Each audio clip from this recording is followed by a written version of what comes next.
Buenos días, es un gusto compartir con ustedes una emisión más de Jóvenes en TV.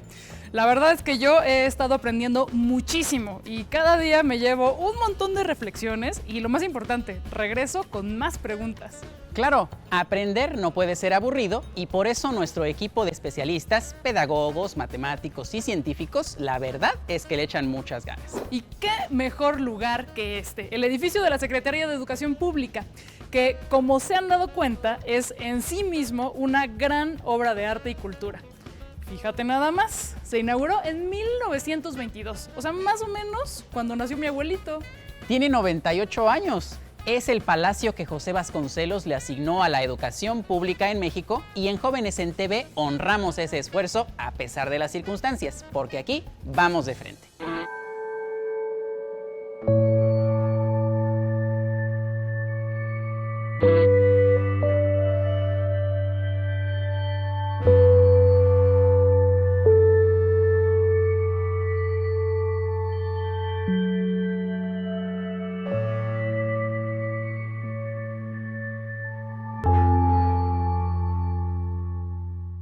Aplicando el pensamiento matemático, Darwin y un mono nos ayudarán a calcular el tiempo y número de generaciones para que suceda una mutación en el proceso evolutivo.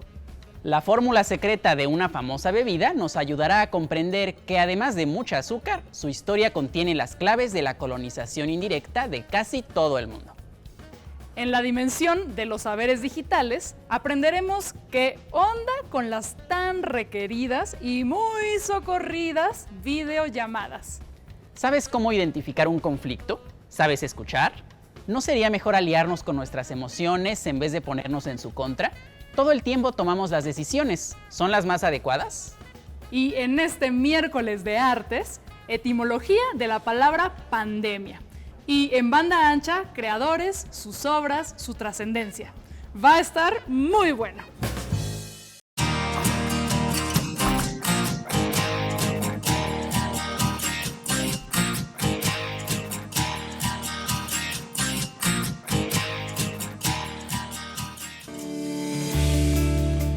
Bienvenidas y bienvenidos a este nuevo programa de Pensamiento Matemático. En esta media hora vamos a hablar sobre ciencia y matemáticas. Si las matemáticas son tu coco, tranqui, porque aquí te vamos a convencer de que pueden ser increíbles. Y digo vamos porque estoy esperando a Ernesto, que no sé dónde está. ¿Estamos al aire? Sí, estamos al aire para hablar de superhéroes que se convierten en seres supermutantes. No, a ver, ¿desarrolla? Sí, es como nosotros que descendemos de los chimpancés, los superhéroes evolucionan a supermutantes. Eso es incorrecto. En primer lugar, no descendemos de los chimpancés y en segundo lugar, la evolución no está hecha para mejorar. No sé, pero pues nos estamos imaginando que venimos de un cómic. Pues sí estaría bonito, la verdad, pero no. Vamos a ver el día de hoy de qué se trata la evolución. No, esto no es un anuncio de una barbería. Muchos de ustedes reconocerán a este señor de barba abundante y espectacular. Es quizá uno de los, aquí sí aplica, superhéroes de la ciencia. Sus ideas revolucionaron al mundo. Vamos un poco de reversa. Antes de volverse más importante que cualquier X-Men, Darwin era un joven más o menos normal e imberbe. Su papá era médico y quería que él también lo fuera. Pero el joven Charles tenía pavor a la sangre, así que lo mandaron a estudiar teología a la Universidad de Cambridge, ahí mismo, en Inglaterra. Estudio de teología para quien se convertiría en un superhéroe de la ciencia, ¿se imaginan? Pues nada, aquí también fue un fracaso. Sin embargo, un profesor suyo, notando su interés en la botánica, le recomendó embarcarse en una misión marítima de 5 años. Ahora sí que lo embarcaron al caballero. Así es, y ese barco pasaría a la historia gracias a Darwin, el Beagle, que cuando estuvo en las Islas Galápagos le permitió a Darwin hacer uno de los mayores descubrimientos de la historia. Oye, pero antes de contarles eso, es importante que les expliquemos lo siguiente. Para la época en la que Darwin se embarcó en el Beagle, ya existían algunas teorías que trataban de explicar el por qué existían las especies. Por entonces, la idea que gozaba de mayor aceptación era la propuesta a inicios del siglo XIX por un señor de nombre Jean-Baptiste Lamarck y la que hoy llamamos, simplificando, lamarckismo, que decía, ahí te va. Digamos que una jirafa estira el cuello para comer las hojas de los árboles y, debido al esfuerzo, alarga el tamaño de su cuello. A este cambio, digamos, poco natural, Lamarck le llamaba carácter adquirido y sugería que las crías de esta jirafa heredarían esos caracteres. Según esta teoría, las especies avanzaban de este modo y linealmente hacia una forma de mejoramiento. Hasta propuso una especie de plano o esquema, el árbol de la vida lamarckiano. Claro, ahora sabemos que la cosa no es así. Bueno, Lamarck acertaba en la idea de que las especies no habían sido creadas, sino que la evolución se daba a través del tiempo. Y más, que la evolución también sucedía a través de la herencia. Sin embargo, los mecanismos que propuso eran erróneos. Bueno, ahora sí, volvamos al mítico viaje de Darwin. Las Islas Galápagos son especiales. Es un archipiélago, un conjunto de islas, pues, y están separadas. Así que las especies que viven ahí no se relacionan con las que están en otras islas. Esto permitió que Darwin observara pequeños cambios muy específicos en cada animal.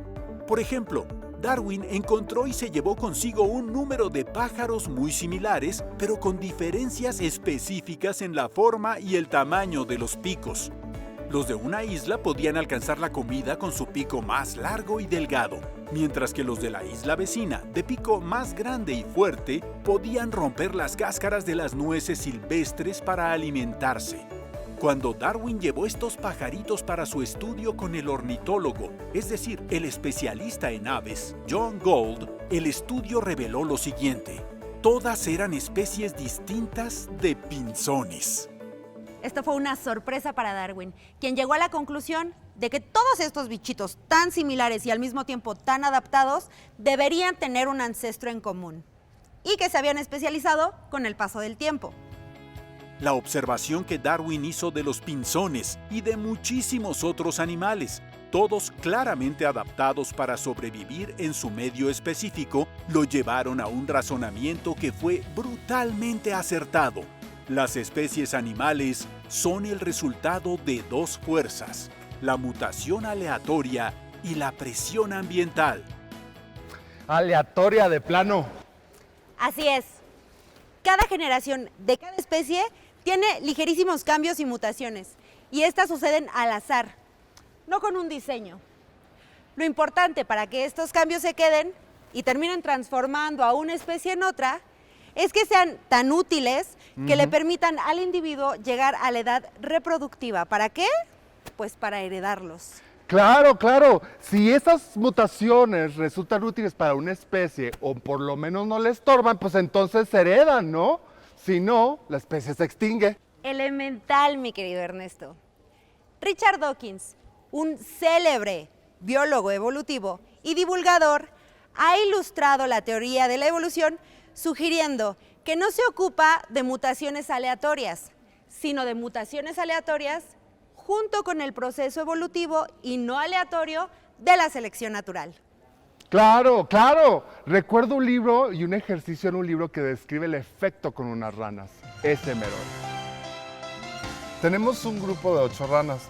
Todas son la misma especie, pero algunas tienen tamaños diferentes de ancas y patas. Vamos a escoger 2 de cada lote de manera arbitraria. Así nosotros vamos a jugar la parte de la presión ambiental y después vamos a liberarlos. Y ya veremos cuántas sobreviven. Va. No, esa no está. Muy bien. ¿Ok? Kill.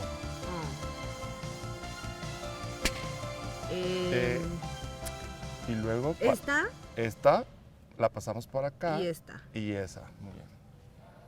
Y vamos a decir no. ¿Y qué más vamos a decir? No. ¿Qué más? Ok. Muy bien. Y la Ok. siguiente. A ver. No. Ay, no, te dije que esas no. ¡Nuestras ranas! Claro, las ranas pequeñas y con patas cortas saltan poco, por eso son presa fácil. Bueno, vamos a hacer el ejercicio seleccionando a las ranas con las patas más largas. ¿Juegan? No era juegan para nosotros, ¿verdad? Perdón. Y terminó. Ok, bueno, vamos. Dale. Me encanta. Dale. Me encanta. Ok, kill. Dale otra tú. Ay, espérate. Ok, Mm. esta y esta. Ok, kill. Y Ay, pobrecitas. pobrecitas, esta va a ser la última, ¿eh? Ok, a ver. Pasó esta, pasa la Ajá. otra. Esta. Muy bien. Kill. A ver. ¿Van a sobrevivir? No creo. ¡Oh, Ay, no! Pensaba nuestras que íbamos. ranitas. Pensé que vivirían más. Sus patas eran demasiado largas y el esfuerzo que requieren para moverse hace que sean menos eficientes y quizá hasta más lentas. Igual y por eso también son presa fácil. Bueno, vamos a hacer un tercer intento. Va. Esta y esta. Muy bien, y luego yo voy a pasar este y paso este para acá y este para acá y las mato. Ahora tú. Ok. Yo escojo este y este.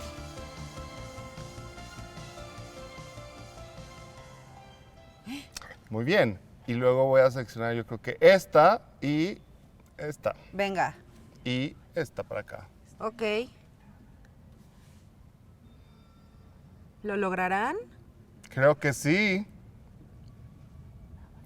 ¡Viva las ranas! Esto último que hicimos es lo que se llama selección artificial y es el proceso por el que existen perros, gatos, vacas, tomates, elotes y todas las especies domesticadas a las que estamos tan acostumbrados. Claro, en la selección natural, ese papel que jugamos nosotros durante el ejercicio lo cumple el ambiente, que a diferencia nuestra es variable y no tiene un objetivo o un plan. Sí, nosotros seleccionamos a las ranas sabiendo que van a mutar de todos modos. El largo de sus patas les da una ventaja a nuestras ranas sobre el resto de las demás porque saltan más rápido y así pueden sobrevivir. Es muy probable que las ranas de patas largas vivan más y las de patas cortas se extingan. Y con el paso del tiempo, después de muchas generaciones, se podría generar una nueva especie de estas ranas. Pero entonces, igual que las ranas, nosotros también mutamos. Elemental. Pues yo no quiero mutar, yo me gusto como soy. Y entonces, pero mis nietos van a ser otra especie. No, a ver, es difícil saber con certeza cuánto tiempo se tarda ese proceso o si tus bisnietos van a tener, no sé, biznagas en la cabeza para hacer fotosíntesis. Pero bueno, creo que tengo a la persona indicada para que te responda esas preguntas. Hola, buenas tardes. Es un gusto, doctor Antonio Lascano, tenerlo con nosotros en Jóvenes en TV para platicar un poco acerca de lo que usted bien es experto, siendo un científico, biólogo, especialista en biología evolutiva y divulgador de la ciencia, que eso es muy interesante. Y hablaremos sobre estos temas. Tengo algunas preguntas. Quisiera empezar preguntándole, doctor, ¿por qué mutamos? ¿Es natural? ¿Existen agentes que nos ayuden a mutar? Bueno, la mutación se refiere a los cambios que sufre el material genético y es algo que es inevitable, tanto por los cambios intrínsecos que pueden tener los componentes del DNA o del RNA, como por el hecho de que hay una serie de factores ambientales, físicos, químicos, que pueden inducir esos cambios químicos. Por ejemplo, los rayos X, los rayos ultravioleta más energéticos que llegan del sol, distintas sustancias que conocemos como mutágenos, etcétera. Es perfectamente natural y lo que hacemos, por ejemplo, es tratar de evitar que la gente que tiene que trabajar exponiéndose a algunas de estas sustancias, como por ejemplo, algunos solventes o este tipo de compuestos, tratamos de protegerlos para evitar que queden expuestos a tasas de mutación que en un momento dado pueden provocarles enfermedades como el cáncer, por ejemplo, ¿no? Que finalmente sería en estos casos la consecuencia tisular en los tejidos de mutaciones que sufran las células que se están reproduciendo. Muy bien. ¿Y podríamos decir entonces que todos estamos mutando todo el tiempo? Más bien podríamos decir que el material genético está cambiando todo el tiempo. Los seres vivos tenemos mecanismos de reparación de esas mutaciones. Déjenme poner un ejemplo concreto. Si, por ejemplo, yo utilizo mi teléfono celular y escribo trabajar con G en lugar de con J, rápidamente el programa editor del teléfono celular lo va a corregir y el mensaje que sale es correcto. Bueno, lo mismo pasa con el material genético, que hay toda una batería de mecanismos enzimáticos, bioquímicos, que son muy antiguos, que sabemos que tiene una distribución prácticamente universal, que están impidiendo que se acumulen esas mutaciones. Algunas veces las mutaciones, los cambios, mutar simplemente quiere decir cambiar, pueden ser tan grandes, tan intensas, tan numerosas que el aparato bioquímico no alcanza a repararlas, ¿no? Claro que sí. Podríamos decir ahorita que estamos en época de pandemia, del COVID, ¿no? Todos los virus, ¿no? Cuando entran al organismo y nosotros queremos encontrar una vacuna para estos virus, a veces escuchamos en las noticias que es complicado encontrar la vacuna justo porque el virus va mutando, ¿cierto? Bueno, pero no todos los virus mutan con la misma rapidez. Por ejemplo, hay virus de DNA, como el virus del herpes, que mutan muy lentamente y tienen mecanismos de reparación. Los virus de RNA, en cambio, mutan con mucha rapidez. Vamos a volver de nueva cuenta al ejemplo que ponía yo del teléfono celular. Yo le puedo mandar a usted un mensaje por teléfono celular y lo más probable es que llegue intacto, llegue bien. O bien puedo escribir el mensaje en un pedacito de papel, hacérselo llegar y el pedacito de papel en el camino se puede mojar, pero la probabilidad de que llegue sin modificaciones es alta. Puedo, en cambio, es darle el mensaje al oído al camarógrafo, el camarógrafo se lo puede dar al maquillista, el maquillista se lo puede dar a la encargada de iluminación y entonces empezamos a jugar teléfono descompuesto. Entonces se nos va para arriba el número de cambios, se nos va para arriba la cantidad de modificaciones y eso es lo que pasa con virus como el del RNA, como el virus, por ejemplo, de la influenza, que nos hace vacunarnos cada año porque está cambiando muy rápidamente. El coronavirus, que es el que estamos padeciendo ahora, en cambio muta muy lentamente porque tiene un programa parecido a la edición que mencionaba yo en los teléfonos celulares y eso abate la tasa de mutaciones, la rapidez con la que se acumulan las mutaciones. Eso es una ventaja porque cuando tengamos antivirales disponibles, cuando tengamos vacunas, nos van a servir bien durante un buen rato. Excelente. ¿Qué tan importante cree usted que son las teorías de Darwin, obviamente, para explicar la ciencia y el origen quizá de la humanidad? Bueno, Darwin es un componente, la obra de Darwin es un componente central de la cultura, no solo biológica, no solo científica, sino en general de todo el mundo contemporáneo. Y lo primero que hay que entender es que Darwin es parte de un movimiento intelectual que se genera en el siglo XIX, de hecho a finales del siglo XVII, en donde la gente acepta que todo está cambiando. Por ejemplo, todos hemos oído hablar de la teoría que dice que el sistema solar se formó de una nube que se condensa y de ahí aparecen los planetas, el Sol, etc. Bueno, esa idea la difundió mucho Immanuel Kant, el filósofo, y fíjese la diferencia entre el modelo de Newton del sistema solar como un mecanismo de relojería y el modelo de Kant donde ya se ha introducido el tiempo. En el siglo XIX la gente empezó a hablar de evolución de poblaciones, Malthus, que tiene muy mala fama entre mis amigos de izquierda, pero que en realidad estaba muy preocupado por tratar de mejorar la situación de los pobres. Lyell, el que fue maestro de Darwin, Darwin habló de la evolución de la superficie de la Tierra. Marx y Engels hablan de la evolución de la economía y por lo tanto los cambios sociales, y Charles Darwin representa, eso es algo que aceptamos los biólogos, que se acepta en la historia de la cultura, representa como la culminación del movimiento evolutivo del siglo XIX. Claro, y la evolución del movimiento evolutivo tiene que ver mucho con esta mutación generacional que tenemos como sociedad. ¿Es posible calcular esta tasa como de mutación generacional? Sí, cómo no, calculamos, eso es algo que los biólogos aprendieron a hacer desde hace mucho tiempo, y sabemos, por ejemplo, que los virus de RNA, que es el ejemplo que mencionaba yo, mutan muy rápidamente.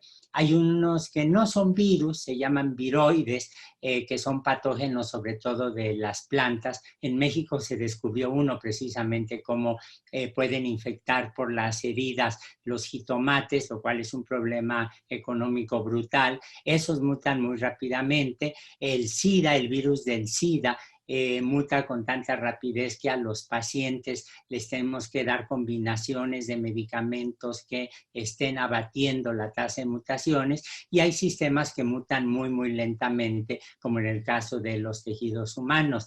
La mutación es importante porque me genera diversidad biológica, y una vez que tengo diversidad biológica en una población, esa población va a responder de distintas maneras a lo que llamamos las presiones de selección, que es la parte otra que falta cuando la gente siempre habla de las ideas de Charles Darwin. Hay la variación y las presiones de selección.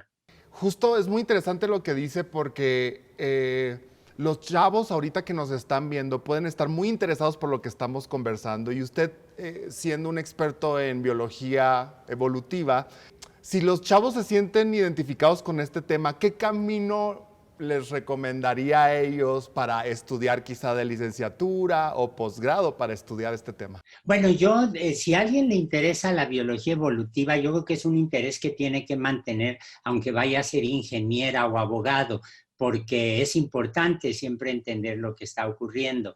Yo diría que debe ser parte de la cultura general, así como sabemos que hay una teoría de la gravedad o que hay una historia de las lenguas.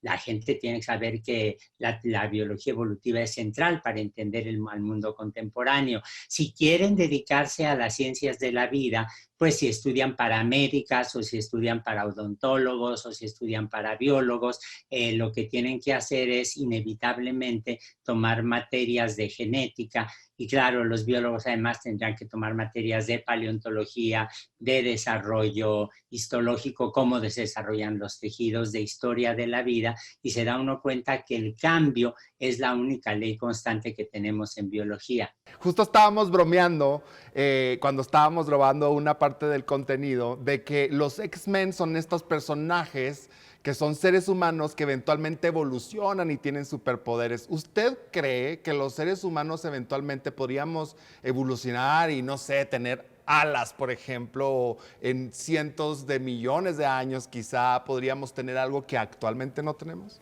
Bueno, debo confesarle que nunca he visto los X-Men, por eso le preguntaba al inicio del programa de qué se trataba. Pero hay este científico inglés extraordinario con un sentido del humor maravillosísimo, Haldane, precisamente alguna vez hizo un cálculo de por qué son imposibles los ángeles. Él era un ateo recalcitrante y dijo, a ver, nosotros somos cuadrúpedos, tenemos 2 piernas, tenemos 2 brazos. Las aves también son cuadrúpedos, tienen 2 patas y tienen 2 alas. Si nosotros quisiéramos tener, por ejemplo, alas, tendríamos que tener una serie de cambios genéticos tan intensos que tendríamos que tener entonces ahora 2 extremidades superiores. Superiores porque están en la parte de arriba. Ahora, supongamos que desarrollamos alas. Si desarrollamos alas, entonces tendríamos que tener huesos con una consistencia muy distinta. No sé si se han fijado que cuando se habla de fósiles, fósiles. Se habla de fósiles como los mamuts, que los tenemos allí en el centro de la ciudad, por ejemplo, o en las excavaciones del aeropuerto Felipe Ángeles, donde encuentran una enorme cantidad de mamuts. Tenemos fósiles de conchas, de un montón de organismos, pero rara vez encontramos fósiles de pájaros. ¿Por qué? Porque los pájaros tienen huesitos muy finitos, muy delgados, un poco densos, para que no representen un peso enorme y por lo tanto pueda desplazarse el animalito, las aves. Bueno, tendríamos que tener también un cambio en el metabolismo del calcio para poder entonces tener huesos que nos permitieran volar. Entonces, ni los X-Men ni los ángeles son algo que vamos a ver como resultado de las mutaciones. Muy bien, qué interesante todo lo que platicamos. Se nos acaba un poco el tiempo, doctor, pero quisiera aprovechar los últimos segundos, minutos de tiempo que tenemos. Si le puede mandar un mensaje a todos estos estudiantes de bachillerato que nos están viendo, ¿y qué mensaje les daría? El mensaje que les daría es que están en la mejor edad posible para escoger algo que defina su futuro en términos profesionales. Y si escogen las ciencias de la vida, van a tener un mundo, un futuro lleno de satisfacciones. No importa que una estudiante de preparatoria de repente tenga dudas si quiere ser abogada o si quiere ser bioquímica. Es perfectamente normal y creo que mientras más intereses intelectuales tengan, tanto mejor. El punto es entender que la ciencia es una parte esencial de la vida individual y colectiva y que mientras más sepamos de ella, más nos vamos a poder comprender a nosotros mismos y al mundo que nos rodea. Muchísimas gracias, coincidimos totalmente con su mensaje. Muchísimas gracias por estar con nosotros en Jóvenes en TV. Le agradecemos mucho su tiempo y esperemos vernos muy pronto por acá. Con mucho gusto, don Moisés, y déjeme hacerle una pregunta indiscreta. ¿Su mamá hace lengua de taquito?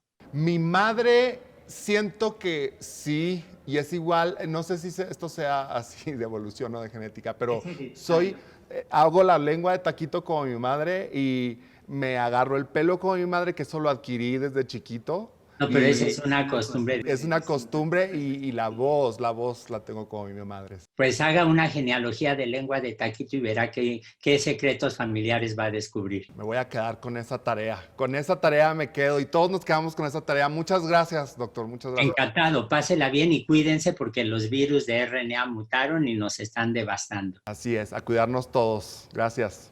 Hasta luego. Hasta luego. La evolución sucede. Es un hecho. La observamos en las bacterias, en las especies más grandes, en todo. La teoría de Darwin además nos dice algo muy importante. Si pudiéramos echarnos de reversa y ver la historia de la vida hasta casi el origen, cuando solo existían formas de vida muy elementales y unicelulares, llegaríamos a una conclusión. Agárrense porque está buena. Todas las especies descendemos de un origen común. Y nosotros no descendemos de los chimpancés. Lo sé, Cintia, era una broma. Más bien los simios y los humanos descendemos de un ancestro común. ¿Se acuerdan del árbol de la vida de Lamarck? Pues el que tenemos hoy no solo no es lineal, sino que además es muchísimo más complejo. Los humanos hemos logrado dirigir la evolución de ciertas especies para nuestro beneficio. Casi todos los cultivos, los animales de granja, las bacterias que sirven para elaborar quesos y vinos, vienen de ahí, pero el proceso sigue y seguirá de manera natural, aunque los humanos nos extingamos. Esto es sorprendente. Hay un pueblo en Argentina que ya muestra una nueva adaptación al ambiente. Sus habitantes se han vuelto resistentes al arsénico natural. Eso no sucede en otros humanos. ¿Ves? Como en los cómics. Elemental. ¿Ustedes quisieran tener algún tipo de mutación en plan cómic? ¿De qué tipo? ¿Cómo se llamaría su superhéroe mutante? Escríbenos o mándanos un video a nuestra cuenta de Twitter con el hashtag Elemental y cuéntanos. Bueno, ya nos vamos. Ernesto, ¿tienes lo que te pedí? Claro, aquí tengo, mira.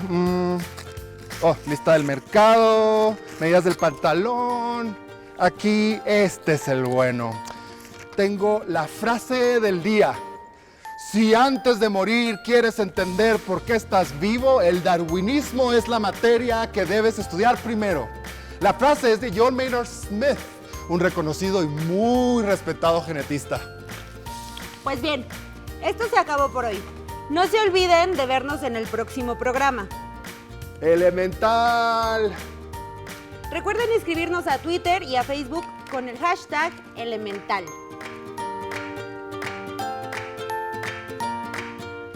Elemental.